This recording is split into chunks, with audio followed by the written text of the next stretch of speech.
what's up and welcome back to my channel. Now today I'm going to be giving a review for the film Minions: The Rise of Gru.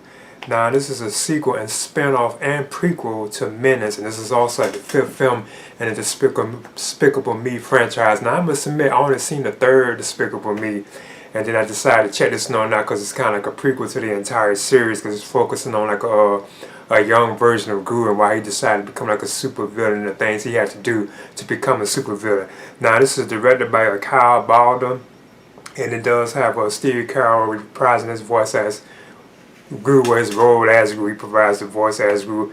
You know, you have other actors and actresses too, like Taraji P. Henson, she's in the film, Michelle Yeoh, RZA, John Claude Van Damme, Lucy Lawless, Dolph Lundgren, Danny Trejo.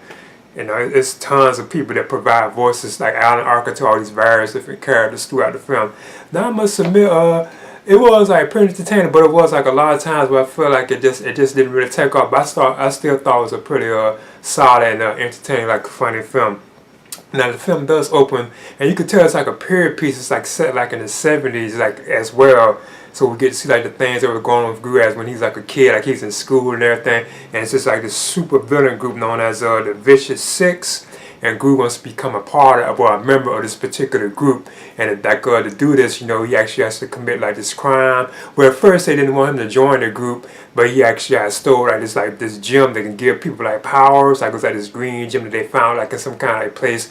It starts the film off with that, with like the Vicious Six actually pursuing like this particular green gem, because they actually betrayed one of their members of their group. I forget what his name was. I think, yeah, Wild Knuckles, I think. Yeah, he was like the leader of the Vicious Six, and he went in pursuit of like this like gem thing that they had to go look after, and it turns out that his own team had betrayed him and left him behind. They just took the gem themselves to have for themselves.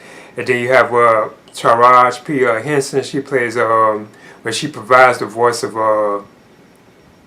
Belly Bottom, and she's kind of like the one who becomes the leader of the Vicious Six and like the Master Thief as well. Now I thought her performance as well was like very hilarious. Now I must admit, a lot of the characters here, you can tell, you really couldn't really tell which actor that was, unless she was really like zoned in, or they didn't really stand out like their particular performance.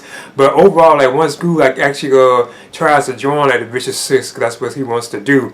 They don't want him to join the group, but then he just steals like their green like stone gem thing. He actually steals that from them, and that's when they begin to chase him and all that kind of stuff. And I don't want to go into it too much because it kind of like ruin it. But then at one point he loses the gem. Then they kidnap him and all that.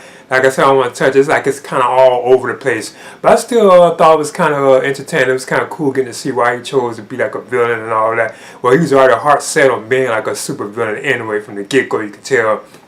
So I thought that was kind of cool that, you know, we get to take a good look at all those kind of things. Like I said, I still haven't seen like the first two Despicable Me, so I'm going to check those now so I can set the complete story. But being that this was like a prequel to the whole thing, you know, that's what I thought was kind of worth checking out. I did see the third one, and I thought that was like funny and hilarious. But in the end, Minions: The Rise of Gru, like I said, it's full of like a lot of like voice actors and actresses that are popular. But like I said, you can't really zone on who each and every one of them was, you know. But I like the flavor and like the feel of the film, like the music is like a period piece. It's like set in the 70s, so you have like a lot of like 70s type music, even the look of it. And it is like a lot of hilarious moments like in the film, I must admit, that I thought was like very funny. But I kind of want to give it a C, but I still think it was like better than that. It was still like entertaining, like a solid film. So I'm going to give this a B-. And this is my review for Minions: The Rise of Gru. Please leave a comment and subscribe too as well.